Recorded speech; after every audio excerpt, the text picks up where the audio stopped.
بسم اللہ الرحمن الرحیم۔ السلام علیکم۔ اس روز 2 جاسوس آئے تو سلطان ایوبی نے انہیں فوراً اپنے خیمے میں بلا لیا اور باقی سب کو باہر نکال دیا۔ جاسوسوں کی رپورٹ میں صلیبیوں کی فوج کی نقل و حرکت اور ترتیب کے متعلق اطلاعات تھیں۔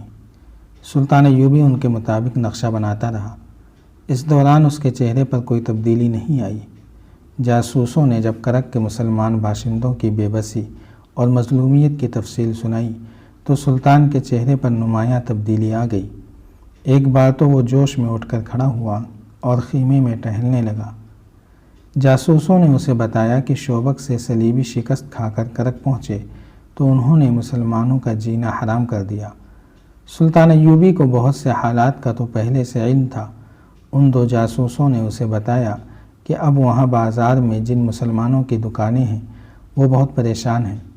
غیر مسلم تو ان کی دکانوں پر جاتے ہی نہیں، مسلمانوں کو بھی ڈرا دھمکا کر ان کی دکانوں سے دور رکھا جاتا ہے۔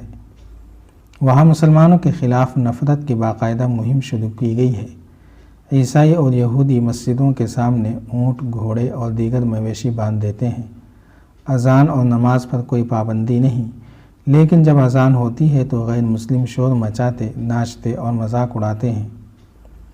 جاسوسوں نے بتایا کہ مسلمانوں کا قومی جذبہ ختم کرنے کے لیے وہاں اس قسم کی افواہیں زور و شور سے پھیلائی جا رہی ہیں کہ صلاح الدین ایوبی اتنا شدید زخمی ہو کر دمشق چلا گیا ہے کہ اب تک مر چکا ہوگا، اور یہ بھی کہ سلطان ایوبی کی فوج کمان کی کمزوری کی وجہ سے صحرا میں بکھر گئی ہے اور سپاہی مصر کی طرف بھاگ رہے ہیں، اور یہ بھی کہ مسلمان اب کرک پر حملہ کرنے کے قابل نہیں رہے اور بہت جلدی شوبک بھی صلیبیوں کو واپس ملنے والا ہے، اور یہ بھی کہ سوڈانی فوج نے مصر پر حملہ کر دیا ہے اور مصر کی فوج سوڈانیوں کے ساتھ مل گئی ہے۔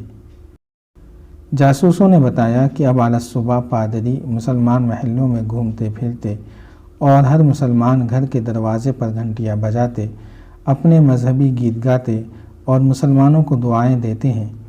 وہ اپنے مذہب کا اور کوئی پرچار نہیں کرتے۔ یہ پرچار وہاں کی عیسائی اور یہودی لڑکیاں کرتی ہیں جو مسلمان نوجوانوں کو جھوٹی محبت کا جھانسا دے کر ان کے ذہن تباہ کر رہی ہیں۔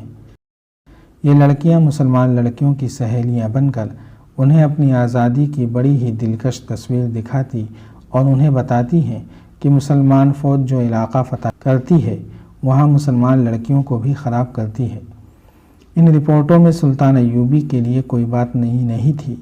ابتدا میں اس کے جاسوس اسے کرک کے مسلمانوں کی حالت زار بتا چکے تھے۔ وہاں کے مسلمانوں کا یہ حال تھا کہ وہ سلطان ایوبی اور اس کی فوج کے خلاف کوئی حوصلہ شکن افواہ نہیں سننا چاہتے تھے، لیکن وہاں جو بھی بات ان کے کانوں میں پڑتی تھی حوصلہ شکن ہوتی تھی۔ وہ ڈرتے بات نہیں کرتے تھے۔ ان کے گھروں کی دیواروں کے بھی کان تھے۔ وہ اکٹھے بیٹھنے سے بھی ڈرتے تھے۔ جنازے اور بارات کے ساتھ بھی جاسوس ہوتے تھے اور مسجدوں میں بھی جاسوس ہوتے تھے۔ ان کی بدنصیبی تو یہ تھی کہ جاسوسی ان کے اپنے مسلمان بھائی کرتے تھے۔ وہ اپنے گھروں میں بھی سرگوشیوں میں باتیں کرتے تھے۔ کسی مسلمان کے خلاف صرف یہ کہہ دینا کہ وہ صلیبی حکومت کے خلاف ہے اسے بیگار کیمپ میں بھیجنے کے لیے کافی ہوتا تھا۔ لیکن سالار اعظم ایک جاسوس نے کہا، اب وہاں ایک اور چال چلی جا رہی ہے، وہ یہ ہے کہ مسلمانوں کے ساتھ اچھا سلوک ہونے لگا ہے۔ صلیبی حکومت نے اس کی ایک مثال یہ پیش کی ہے کہ ایک عیسائی حاکم نے ایک مسجد کو بوسیدہ حالت میں دیکھا تو اس کی مرمت کا حکم دیا اور اپنی نگرانی میں مرمت کرا دی۔ انہوں نے بیگار کیمپ کے مسلمانوں کو رہا تو نہیں کیا، لیکن کچھ سہولتیں دے دی ہیں۔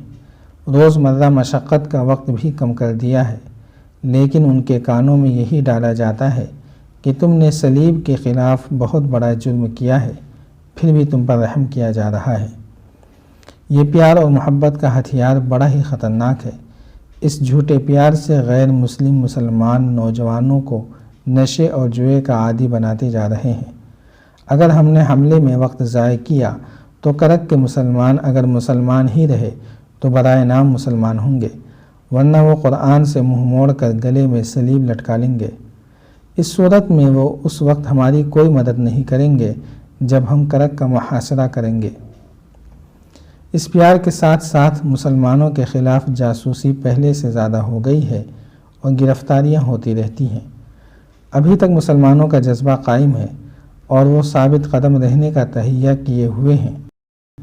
انہوں نے ابھی تک غیر مسلموں کے پیار کو قبول نہیں کیا، مگر وہ زیادہ دیر تک ثابت قدم نہیں رہ سکیں گے۔ یہی وہ صورتحال تھی جس کی تفصیل سن کر سلطان ایوبی پریشان ہو گیا تھا۔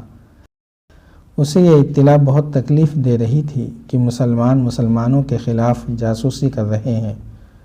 اس کے لیے پریشانی کی دوسری وجہ یہ تھی کہ مقبوضہ علاقے میں صلیبیوں نے مسلمانوں کے خلاف پیار کا ہتھیار استعمال کرنا شروع کر دیا تھا اور اس کے ساتھ ہی نوجوانوں کی کردار کشی کا بھی عمل شروع ہو گیا تھا۔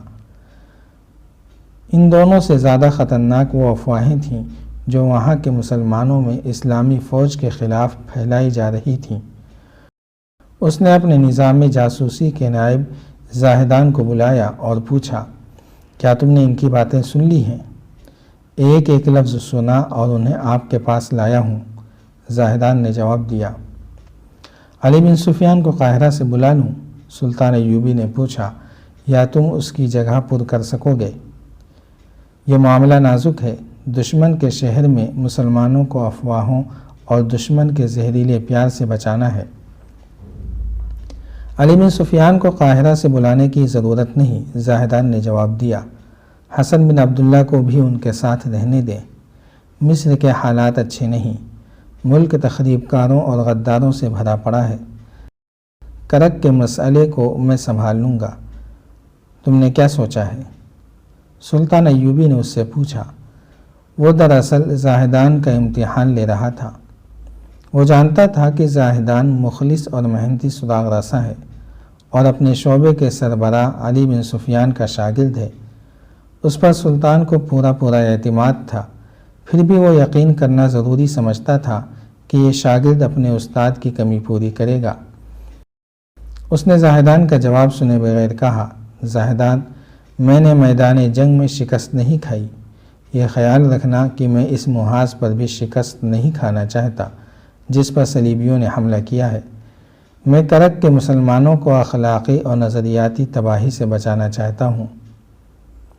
آپ جانتے ہیں کہ کرک میں ہمارے جاسوس موجود ہیں، زاہدان نے کہا۔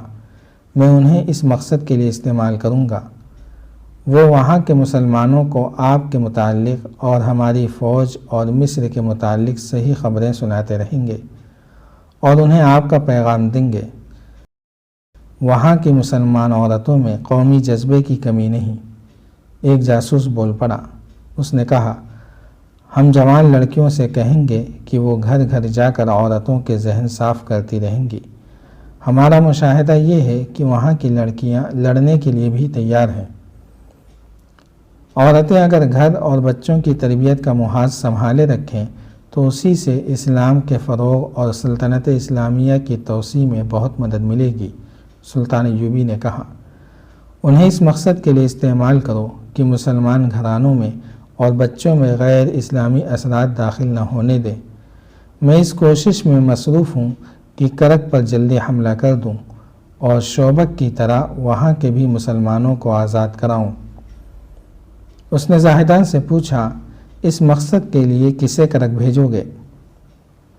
انہی دونوں کو، زاہدان نے جواب دیا۔ یہ آنے جانے کے راستوں اور طریقوں سے واقف ہو چکے ہیں اور وہاں کے حالات اور ماحول سے مانوس ہیں۔ یہ دونوں آدمی غیر معمولی طور پر ذہین جاسوس تھے۔ سلطان ایوبی نے انہیں ہدایات دینی شروع کر دی۔ جاری ہے۔ اگر آپ کو یہ قسط وار سلسلہ پسند آ رہا ہے تو لائک، شیئر اور کمنٹ کے ذریعے ہماری حوصلہ افزائی کریں۔ جزاک اللہ خیرا۔